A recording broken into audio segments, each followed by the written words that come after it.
এ আমার বাবা, আমার গ্রামের বাড়ি শরীয়তপুরের ভিতরে এক মাহফিল আমার কয়েক বছর আগে রে বাবা। নুরানি হাফিজিয়া মাদ্রাসা, মুহতামিম সাহেবের অনেক আবেগ ঘন কথা আছে। ফরিদি সাহেব আপনারা ফোন দিলে পাওয়া যায় না, আপনি আমাদেরকে ডেট দেন না, আপনি আমাদের দেশি মানুষ, একটা ডেট পাই না। খুব তার আবেগ। আমি বলছি ঠিক আছে, ওই গত বছরের কথা, যে ঠিক আছে আপনার একটা ডেট দিব, একটা ডেট দিস। মাহফিলে যখন আমি গেলাম, ছোট্ট একটা মাদ্রাসা চর অঞ্চলের ভিতরে, এ আমার বাবা, এত সুন্দর পরিপাটি মাদ্রাসা, ছোট, এত সুন্দর করে পরিপাটি করা, সাজানো গুছানো, গেটগুলো সুন্দর। ভিতরে ঢুইকে আমি একবারে বিমোহিত হয়ে গেছি। দেখি হাসনা হেলা ফুলের গ্রাম আসতেছে, চতুর্দিকে ফুল গাছ লাগানো, হেফজোখানার ভিতরে পড়ার আওয়াজ এত সুন্দর, অল্প জায়গার ভিতরে খুব টিপটাপ করে সুন্দর একটা মাদ্রাসাটা বাগান সাজাইছে। আর দেখি আম গাছে আম ধরে রাখছে, শীতের দিনে কি আর আম হয় নাকি? এটা দেখায় আমার দিলের মধ্যে নাড়া দিছে, আরে আসলেই তো এই বাগানে আরো আগে আসা দরকার ছিল। দেখি আম গাছে আম হয়ে রয়েছে, ফুল গাছে ফুল ফুইটা, মানে পুরো একেবারে ঝলমল ঝলমল করতেছিল। আমি ভিতরে গেছি, সত্যি আমি একেবারে খুশি হয়ে গেছি। অথচ যাইতে রাস্তা বড় খারাপ। ভিতরে ঢুকার পরে দেখি আজব কাণ্ড করছে।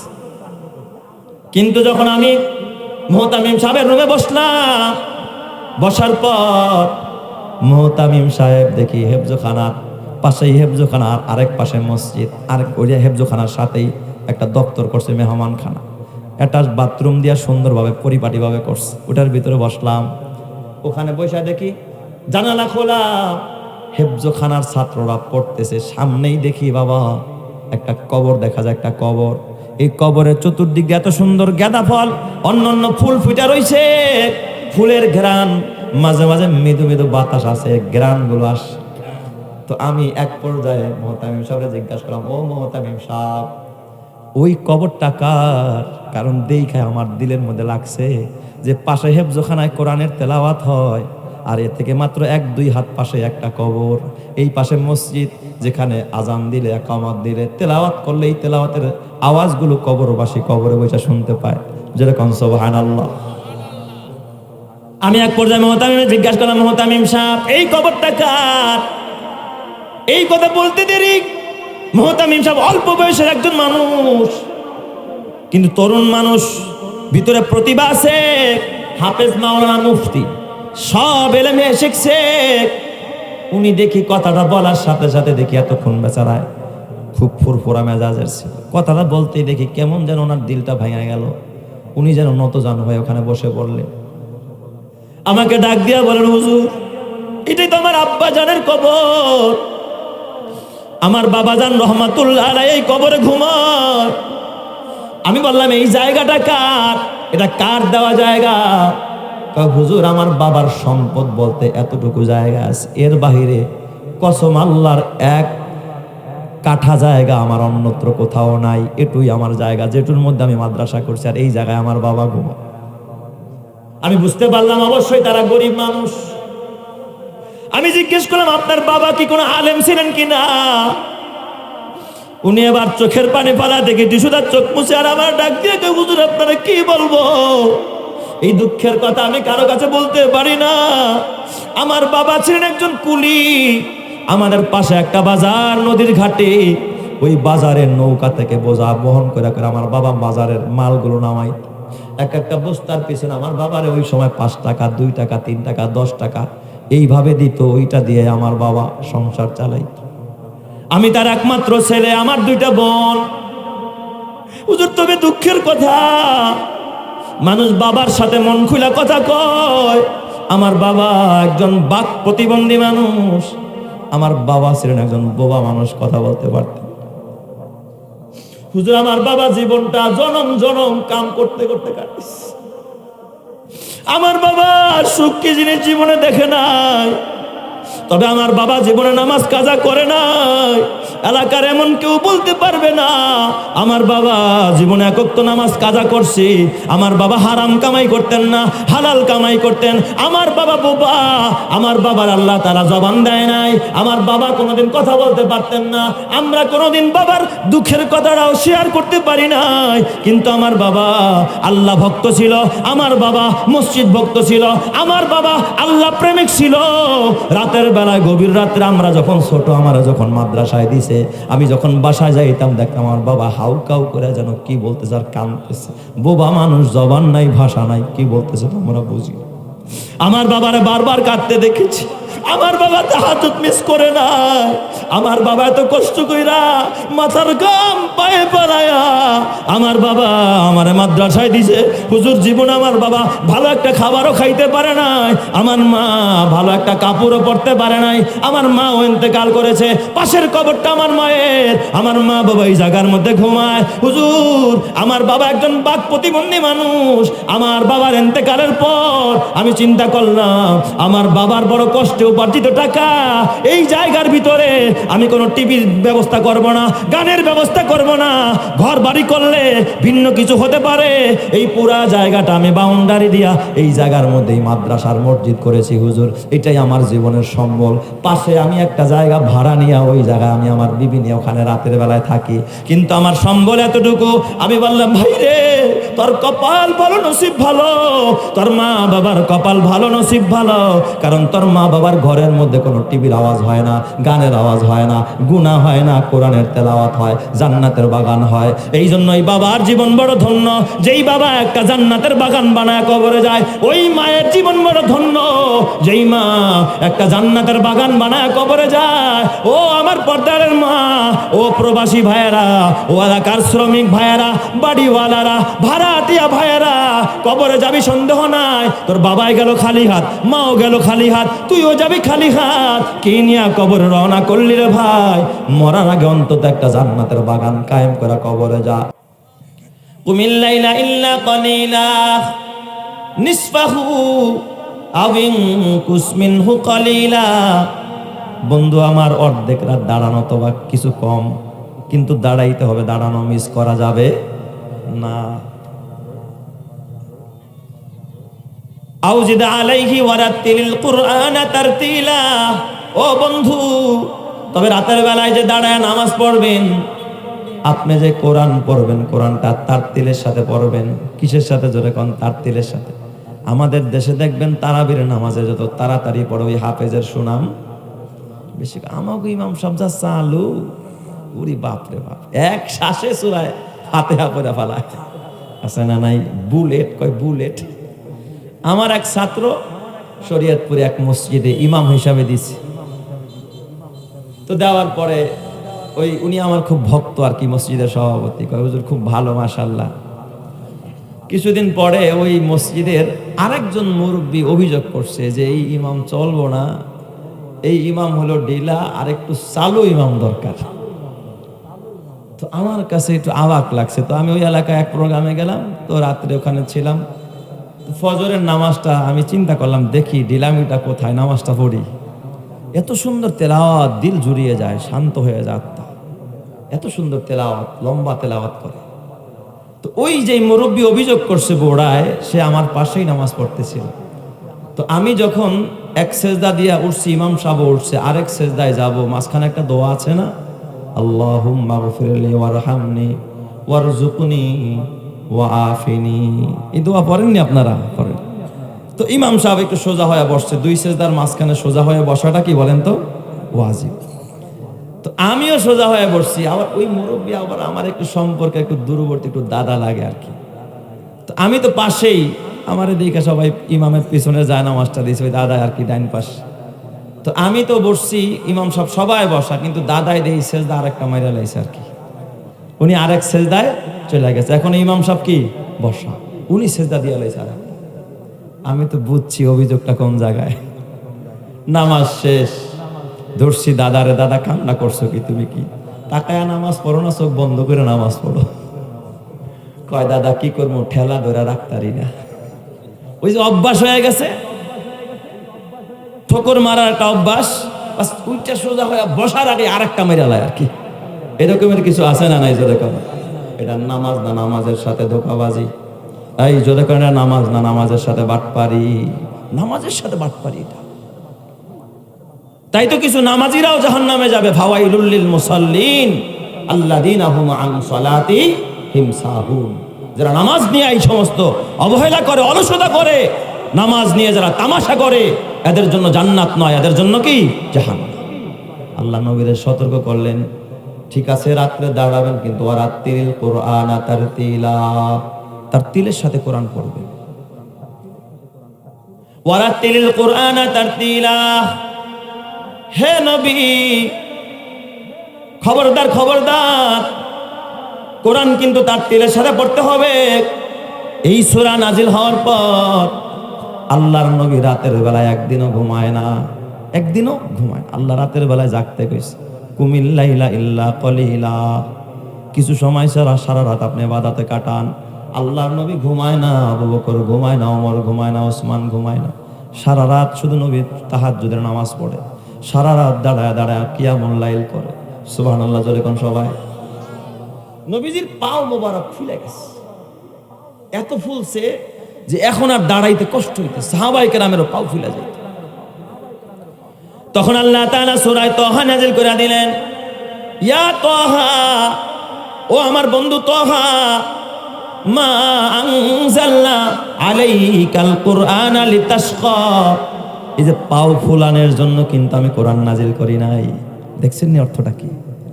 লিতাশকা, আপনি কষ্ট করবেন, আপনি পেরেশানিতে পড়বেন, আপনি নিজের উপরে চাপায় আনিবেন না। না, ও আমার বন্ধু, মা আনজালনা আলাইকাল কুরআনা লিতাশকা, আপনার বিপদে ফালানোর জন্য আমি আল্লাহ কোরআন নাজিল করি নাই। চিৎকার মেরে কান আল্লাহু আকবার।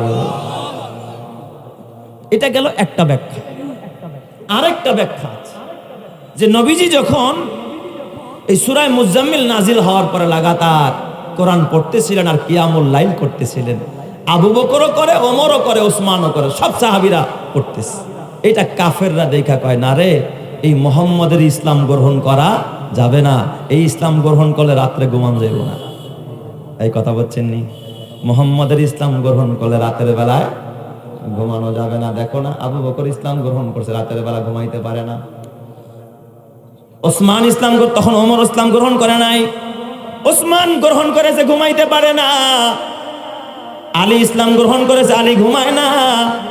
আবু হুরায়রা ঘুমায় না, হযরত আমির হামজা ঘুমায় না। এইগুলো দেখা দেখা কাফেররা মানুষের মধ্যে ভয় ঢুকাইতেছে, খবরদার ইসলাম গ্রহণ করিস না, কারণ গ্রহণ করলে রাতের বেলায় ঘুমাইতে পারবি না, কষ্ট হবে, ইসলাম বড় কষ্টের। তখন আল্লাহ তাআলা ডাক দিয়া কয়, মা আনজালনা আলাইকাল কুরআনা লিতাশকা, ও বন্ধু আমার, এই কোরআন আমি এই কারণে নাজিল করি নাই যে আপনি কোরআনকে মানুষের কাছে বোঝা বানায়া দিবেন। আপনি এত জাগার দরকার নাই বন্ধু আমার। অর্ধেক জাগেন, অর্ধেক ঘুমান, অর্ধেক জাগেন, কিছুক্ষণ জাগেন, কিছুক্ষণ ঘুমান, সারা রাত আপনার জাগার দরকার নাই। আবার কেউ কেউ এই তহার ব্যাখ্যা করেছে যে তহা এটা মূলত ছিল ত শব্দের অর্থ হলো দুই পায়ে ভর করে দাঁড়ানো। তো সেখান থেকে এই হাকে হামজা দ্বারা পরিবর্তন করছে, কি হয়ে গেছে? ত হয়ে গেছে। ত মানে অর্থ হলো দুই পায়ে ভর দিয়া, মানে নবীজি দাঁড়াইতে দাঁড়াইতে পা ব্যথা হয়ে যেত। অনেক সময় বেশি ব্যথা হয়ে গেলে মানুষ এক পার ভর ছেড়ে দিয়া আরেক পায়ে দাঁড়ায়, এমন দৃশ্য দেখছেন কিনা?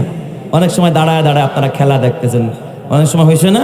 তো দুই পায়ে দাঁড়াইতে কষ্ট হচ্ছে, তখন এক পায়ে একটু উস্কা, মানে ঢিল দিয়ে আরেক পায়ের উপর কি দেয়? মানুষ ভর দেয়। নবীজি নামাজের ভিতরে এই হালাত আরম্ভ করে দিস, এক পায়ের মধ্যে দাঁড়ায় আরেক পায়ের ভর ছেড়ে দিস। আল্লাহ তাআলা ডাক দিয়া কয়, তো খবরদার না বন্ধু আমার, না, নামাজ কিন্তু এক পায়ে ভর দিয়া পড়া যাবে না, দুই পায়ে ভর দিয়া নামাজ পড়ে, ব্যালেন্স রাইখা নামাজ পড়ে, এইভাবে বাঁকায়া চাকায়া নামাজ পড়া যাবে না। নবীরে সতর্ক করলেন যিনি, তিনি কে? আরো জোরে বলেন না, তিনি কে? এরকম অভ্যাস আমাদের মুসলমানদের মধ্যে আছে না নাই? অনেকে দেখবেন নামাজের মধ্যে এক পায়ে ভর করে আরেক পায়ে ঢিল দিয়া ঢুকাই থুয়ে রয়েছে, আছে না? অনেক মুসল্লিদের অভ্যাস আছে, এটা করা যাবে না।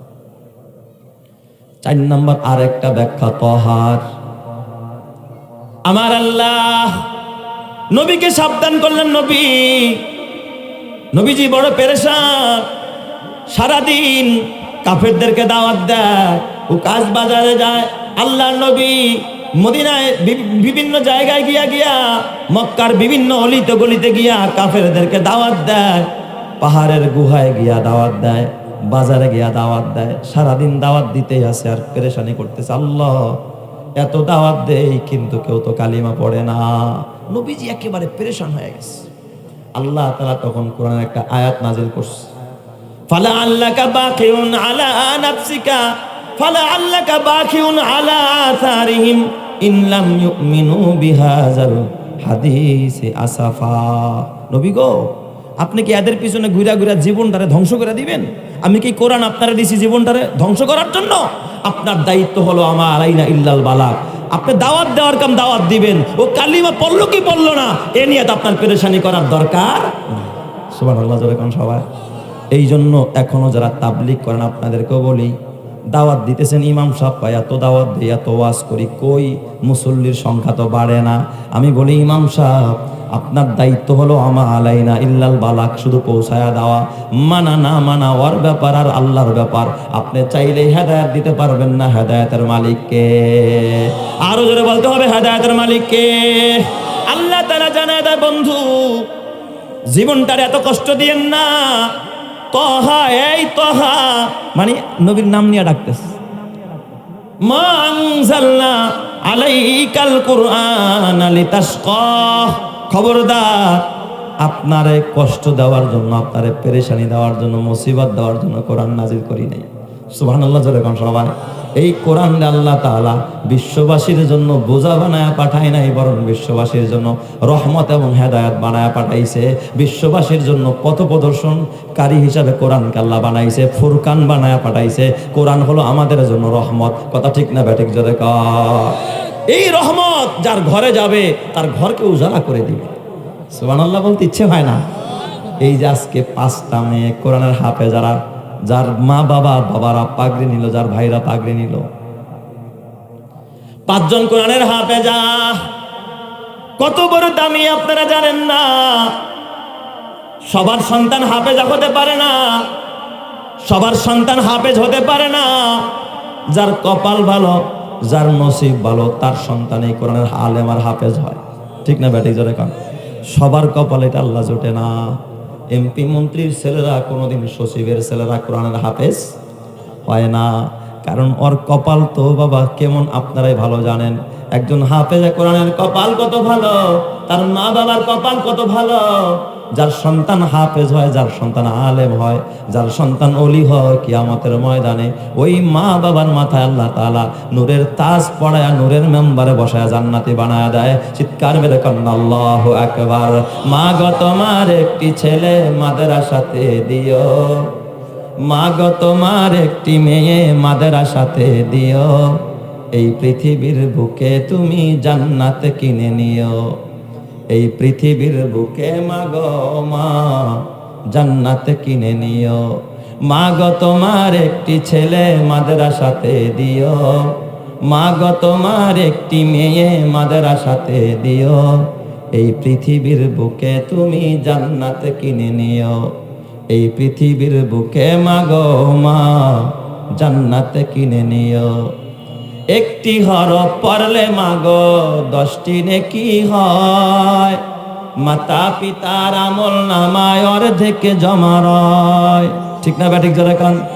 একটি হরফ পড়লে মাগো 10টি নেকি হয়, মাতা পিতার আমল নামায় অর্ধেক জমা রয়। এমন সুযোগ নেই কোনো আর মাগো, এমন সুযোগ নেই কোনো আর, খুঁজে দেখে নিও।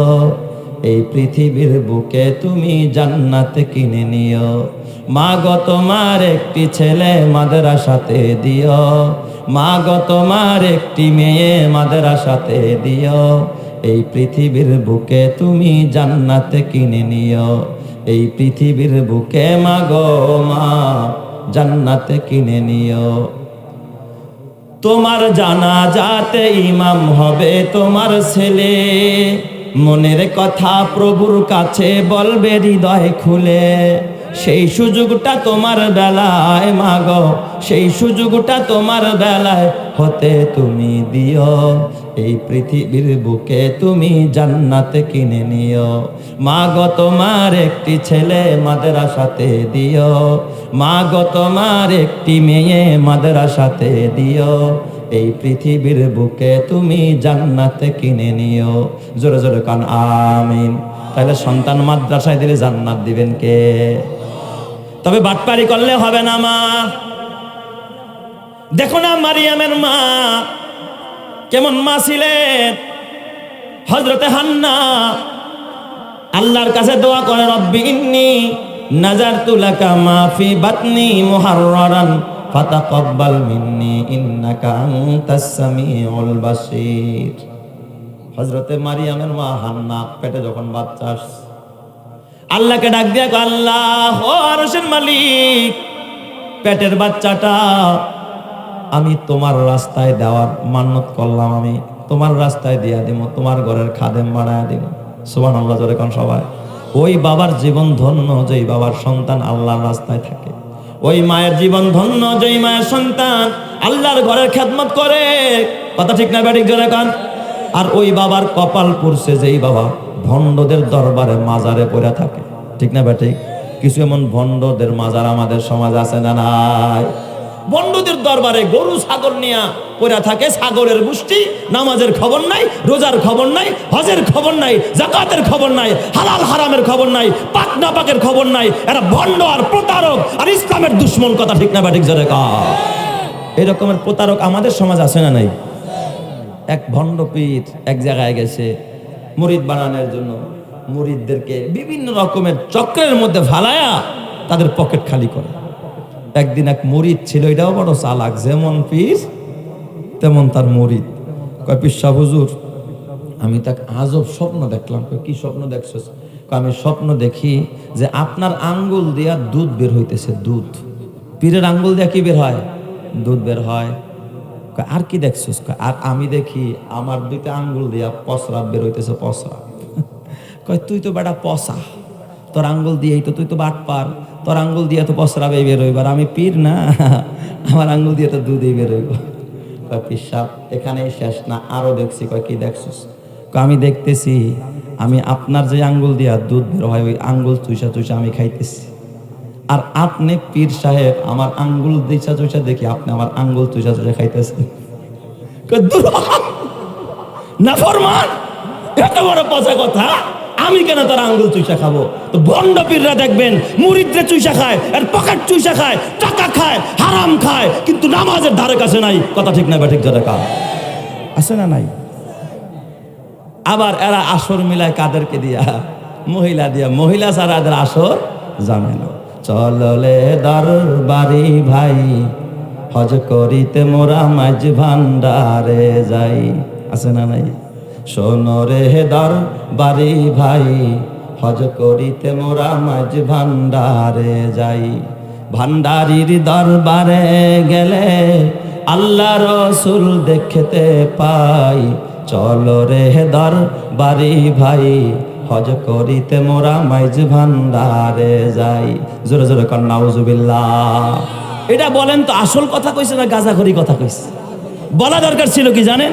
শোনো রে দরবারি ভাই, গাঞ্জা খাইতে মোরা মাইজ ভান্ডারে যাই। ঠিক না ব্যাঠিক জোরে কোন? ভান্ডারির দরবারে গেলে মদ গাঞ্জা দেখতে পাই।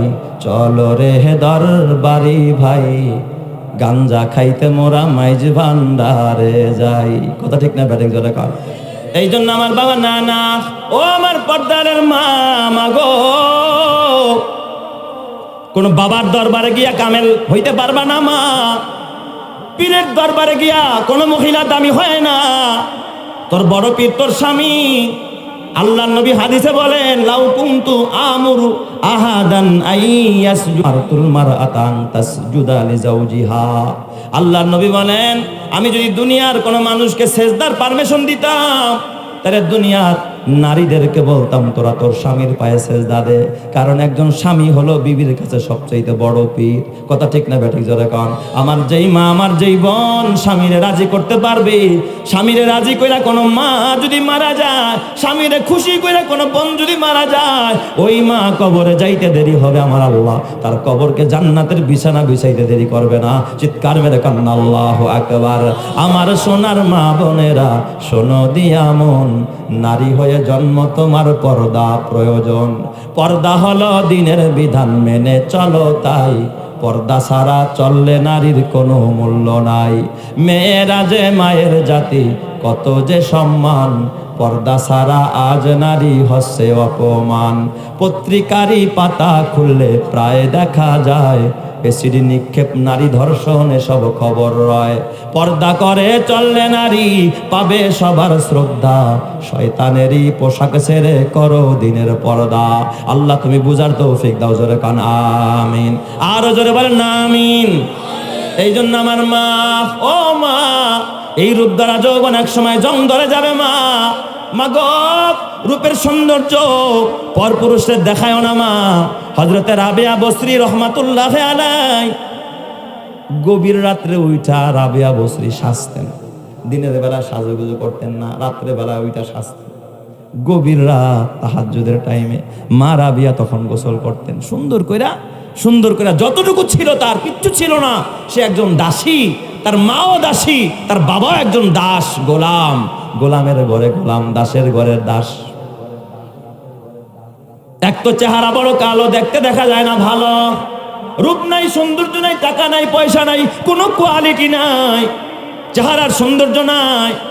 আমাদের দেশে দেখবেন মেয়েদের মূল্যায়ন করা হয়, সুন্দর হইলে ওর মূল্য বেড়ে যায়। ঠিক না ভাই? ঠিক। ধনী গোফলা পানি, গরিব মানুষের মাইয়া ফর্সা, বাস একেবারে গাড়িতে করে নিয়ে আইছে। ঠিক না বেঠিক? কারণ খালি সুন্দর হইলে হয়, চামড়াটা খালি সাদা হইলেই হয় না রে। মানা না, মা রাবিয়া দিনের বেলায় সাজে নাই, সাজ হবে শুধু স্বামীর জন্য। মা রাবিয়া গভীর রাত তাহাজ্জুদের টাইম, এই টাইমে মা রাবিয়া একটু সাজতেন, স্বামীর কাছে যাইতেন। যা কি করতেন? স্বামীরে বলতেন, স্বামী গো, আপনি আমার স্বামী, আমি আপনার বিবি, আমার উপরে ফরজ আপনার খেদমত করা। আপনি যদি কাছে ডাকেন আপনার কাছে থাকব, আপনি যদি কোনো সেবা নেন আমি সেবা করার জন্য প্রস্তুত আছি স্বামী গো। আর যদি আপনার প্রয়োজন না হয় তাহলে আপনি ঘুমান, আপনি আমার একটু অনুমতি দেন, আমি আমার রবের কদমে কয়েকটা সেজদা দিতে চাই। চিৎকার মেরে করেন আল্লাহু আকবার। আরো জোরে বলেন আল্লাহু আকবার। जो तू मेरा तू सब मेरा, फलक मेरा जमी मेरी, जो तू मेरा तू सब मेरा, फलक मेरा जमी मेरी, अगर एक तू नहीं मेरा तो कोई शाई नहीं मेरी। তুমি আমার সবই আমার, আকাশ আমার জমি আমার, তুমি আমার সবই আমার, আকাশ আমার জমি আমার, হারাই যদি শুধু তোমায়, কপাল পোড়ার নেই কিছু আর। আমাদের বেবিরা কি আমাদের সামনে সাজেনি? আবার ঘরের মধ্যে বেশি সাজলে দেখবেন কিছু শ্বশুর শাশুড়ি বেতাইল্লা আছে, এদেরকে একটা ওয়াজ করে দেওয়া যায়। এরা কি কয়, এই বউ তো আমার পোলারে পাগল করে রইব। হ্যাঁ, বউরা ঘরের মধ্যে ভালো কিছু করুক, ভালো সাজগোজ করুক, এটা শাশুড়ি আম্মারা কেন? আপনার পোলারেই তো পাগল করছে, শুধু বৈধরারাই করছে, অবৈধরারা তো কি করে নাই, করে। আপনার ছেলের জন্যই তো আপনি বৌমারে আনছেন। অথচ এই বৌমা যখন পার্টিতে যায় তখন দেখবেন গহনার কারে কয় স্প্রে কইরা পুরা এমন ঘেরান পুরা রাস্তারে মাথায় ফেলে। ঠিক না বেঠিক? তখন কিছু কয় না। রাস্তার মানুষরে মাতাইলে শ্বশুর শাশুড়িরও খারাপ লাগে না, পোলারে মাতাইলে খারাপ লাগে। ওই শ্বশুর শাশুড়িও কিয়ামতের ময়দানে আল্লাহর আদালতে আসামি হয়ে দাঁড়াইতে হবে। আমাদের সমাজটা এরকম হয়ে গেছে। বেজার হয়েন না আপনারা, এইগুলো সংস্কার করা দরকার আছে না নাই? জোরে কন, আছে না নাই? জোরে কন। ছেলের সাথে ছেলের বউর সম্পর্ক থাকবে, এটাই হলো ইসলামের বিধান। তাই বেলা শ্বশুর শাশুড়ির সাথে বেয়াদবি করিস না রে বউয়েরা। এ যুবক ভাই, না না না, খবরদার, তোর মায়ের পায়ের নিচে তোর জান্নাত। তাই বেলা কিন্তু মারে কষ্ট দিস না রে যুবক।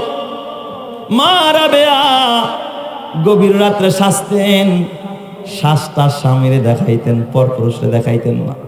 সুবহানাল্লাহ জোরে কোন সবাই। আর এই শিক্ষাটাই দেওয়া হয় আমাদের দেশের স্কুল কলেজ আর ভার্সিটিতে। কথা কয় হ্যাঁ, স্কুল কলেজ আর ভার্সিটিতেই তো বোনদেরকে মেয়েদেরকে এই শিক্ষা দেওয়া হয়, তাই না? তাই কোথায়, কোন মাদ্রাসায়? কোন মাদ্রাসায়? মহিলা মাদ্রাসায়। মহিলায় মাদ্রাসায় মেয়েদেরকে হাত মোজা কেমনে পড়তে হয় প্রশিক্ষণ দেওয়া হয়, পাও মোজা কেমনে লাগাইতে হয় প্রশিক্ষণ দেওয়া হয়, নামাজ কেমনে পড়তে হয় প্রশিক্ষণ দেওয়া হয়, সন্তানদের কেমনে দিন শিখাইতে হয় প্রশিক্ষণ দেওয়া হয়, এ বাবা হালাল কেমনে খাইতে হয় শিক্ষা দেওয়া হয়। এই জন্য একটা মেয়ে যদি তুমি মাদ্রাসায় দিতে পারো, তোমার কপালকে দামি বানায় দিবেন যিনি তিনি কে? কোরআন পড়ো, কিতাব পড়ো, ওলি আল্লাহর লেখা। ওরে কোরআন পড়ো, কিতাব পড়ো, ওলি আল্লাহর লেখা। দুই নয়নে যায় না দেখা, ওই কপালের লেখা। ঠিক না ব্যাঠিক জোরে কর। এই মা ভালো হওয়ার কারণে বাইজিদের মতো সন্তান জন্ম হয়েছে। এই মা কিন্তু ভার্সিটির মাল না, এই মা ভার্সিটি থেকে আসে নাই। বাইজিদের মা কিন্তু কোনো কলেজে পড়ে নাই।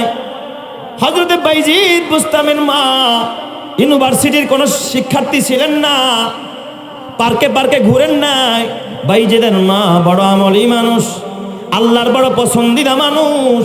তার জীবনী পড়ে দেখেন, বাইজিদের মা জীবনে বেপরদায় চলে নাই, জীবনে আল্লাহর হুকুম ছাড়ে নাই, রসুলের তরিকা ছাড়ে নাই। আল্লাহ তাআলা তার ঘর থেকে বাইজিদের মতো সন্তান পাঠায়া দিছে। চিৎকার মেরে কান্না আল্লাহু আকবার। এই বাইজিদ কেমন ইমানদার হয়েছে, এর পিছনে মায়ের সবচেয়ে বড় অবদান ছিল।